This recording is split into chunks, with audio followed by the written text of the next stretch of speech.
it's funny because I actually featured you in Black Enterprise five Yes, years ago, that was an awesome and opportunity. yes, and it's so funny because I'm just looking at it now. Um, I just lost my space, which I always do. Because there was a question that I had asked you.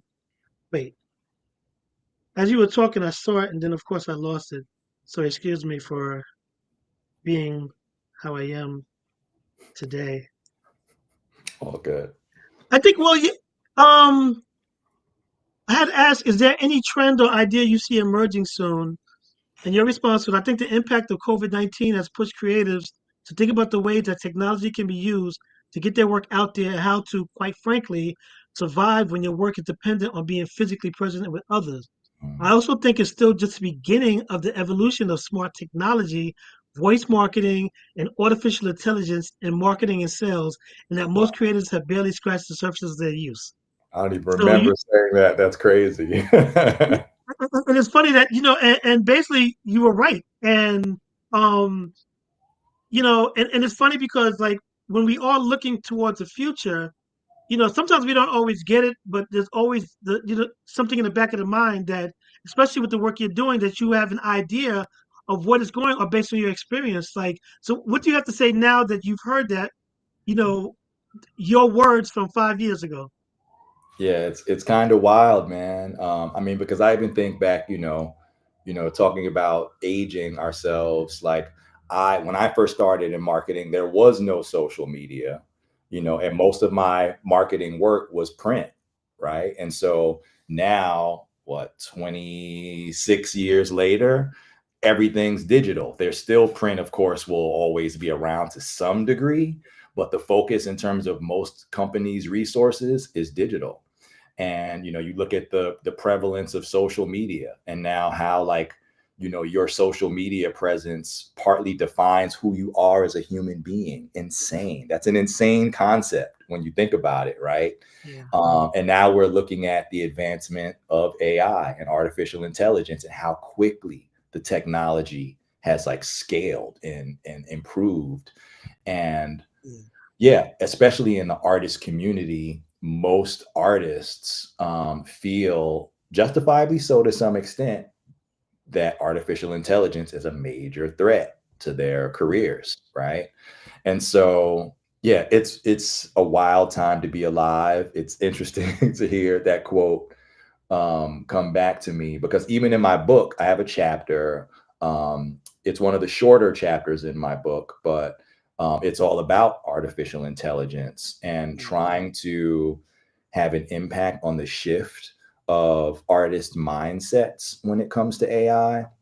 And what I mean by that is, yes, there are a lot of potentially sinister sides of artificial intelligence that we're going to encounter, but there's no putting the genie back in the bottle, right?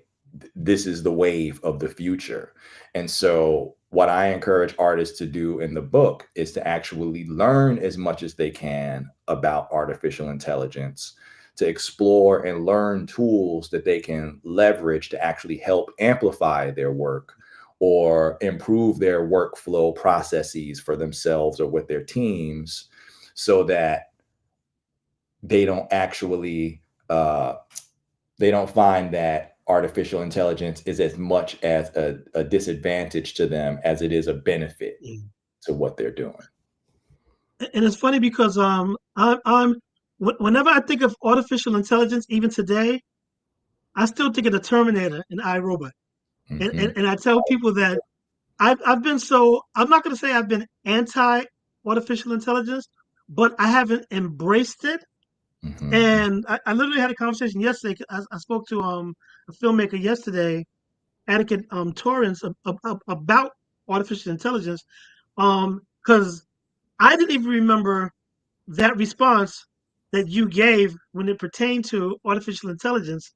But I had a conversation with 19 Keys about 2, 3 years ago for Black Enterprise as well, where Hmm. he was definitely champion artificial intelligence.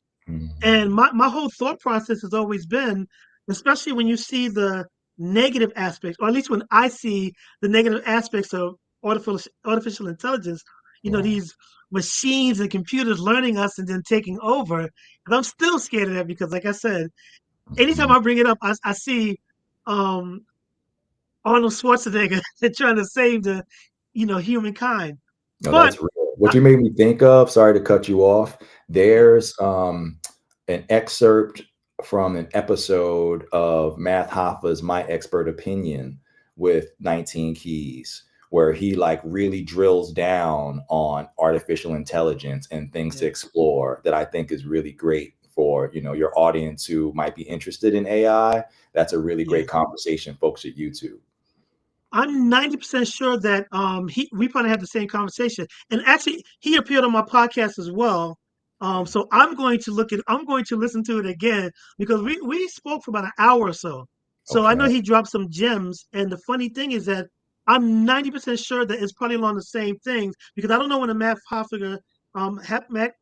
Hoffer interview dropped I or think it was how earlier this year or late last okay, year. like I said, so it may have evolved from, like I said, 2, 3 years ago when he first spoke about it. But there Right. was an intensive conversation because I'm sitting there like, nah, son, I'm not doing it. But then Chat GPT comes out, then all of this now. Apple has Apple Intelligence, Microsoft has Microsoft Copilot, and Uh-huh. everything is using artificial intelligence now. Exactly. My question to you when it comes to that, because now it's literally like it's been here and it's not going anywhere. Yes, sir. And I know how to ask 19 Keys this specifically. I'm like, well, what about the people that use it for nefarious reasons? People that's trying to get ahead without actually doing it. Mhm. I guess it's along the same lines of like I don't want to concentrate on the negative aspects of it, Right. but I know that I have to look at the positive aspects of it. But Right. what do you say to people like me who see artificial intelligence not as a tool, not as a hindrance, but as a way of cheating? And when I say cheating, I mean for people who use it to try to Mhm. get ahead of others and not necessarily using whatever intelligence, whatever they have or creative expression. Because, like I said, my views are changing towards that because of the conversations I've been having recently. Right. And as I said, I wasn't even anticipating this until I read that. But let's stay on that because I want to hear your thoughts because I'm pretty sure in your dealings, like that does come up or it may have been used or whatever. So what do you say to somebody like me that's like, okay, well, like Mhm. why should I deal Right. with artificial intelligence from a negative, not a negative, from a standpoint of I'm doing well without it. Right. Right. Right. Okay. Well, first off, let me just say your views are people who are currently view AI in that way as like a hack that people are using to cheat their way through the system. It's 100% valid. And yes, people are using it to cheat. That's just a fact. It's just what it is. Um, but what I'll say is like one, just in abstract, with any tool, you can use it for good or bad. A hammer, you can use it to hammer a nail, or you can, A hit gun, somebody in the yeah, head with it, right? So that's one thing. But on the other side, to be a little more nuanced about it, artificial intelligence is prevalent in so many ways, right? That you might not, or the average person might not think about. So, for example, right now, ChatGPT is probably the most ubiquitous AI tool, right? But for me as a marketer, especially on the social media side, artificial intelligence is prevalent in all of these digital marketing platforms. It has been for like a decade. And if you're not thinking about it through that lens, I get why, it wouldn't make the most sense. But like things like when you send an email out and you're using the time optimization scheduling tools, that's AI. When you post an ad on Facebook and it sends it to the right people, the lookalike, oh, that's AI.